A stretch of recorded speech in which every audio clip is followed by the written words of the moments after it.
ఇప్పుడు ఇన్వెస్టర్ ఏం చేస్తాడు, స్టార్టింగ్లో పర్మిషన్ రాగానే GHMC RERA, DTCP RERA, HMD RERA రాగానే ఇన్వెస్ట్ చేస్తాడు. అప్పుడు ప్రైస్ ఎంత ఉంటుంది, తక్కువ ఉంటుంది. ఇప్పుడు సపోజ్ 4 సంవత్సరాల తర్వాత ఆయన 10,000 అమ్ముతాడు అనుకో స్క్వేర్ ఫీట్, ఇప్పుడు ఈయనకి 7,000కి ఇచ్చేస్తాడు. Okay okay okay. ఎందుకంటే ఒక బిల్డర్ కాదు, ఒక ఇన్వెస్టర్ గురించి విన్నానండి.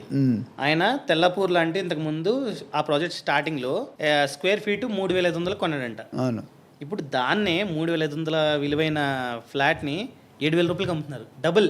అవును, అంటే కోటి పెడితే ఈ 4-5 ఇయర్స్లో 2 కోట్లు అయినట్టు కదా. అంతే. రియల్ ఎస్టేట్లో ఎక్కడ పెట్టినా బంగారం అండి. అసలు కోటికి కోటి ఎక్కడ వస్తుందండి రియల్ ఎస్టేట్లో తప్ప. అదే రియల్ ఎస్టేట్, కానీ కరెక్ట్గా పెట్టుకోవాలండి. అక్కడ ఒక మాట లీగల్గా ఇల్లీగల్ ప్రాపర్టీ కొనుక్కుంటే కోటి కాదు మైనస్ కోటి అవుతుంది. సో నేను అందుకని చాలా మంది చెప్తా, ప్రతి వీడియోలో కూడా దాదాపు మనం 1,100-1,200 వీడియోలు ఉన్నాయి మార్కెట్లో రియల్ ఎస్టేట్ అవేర్నెస్ మీద. ప్రతి వీడియో అప్పటికి మోసపోతున్నారు. అవును. అయితే ఇక్కడ ఇన్వెస్టర్ షేర్ ఏంటి, అప్పుడు కొనేస్తాడు. స్టార్టింగ్లో ప్రాజెక్టు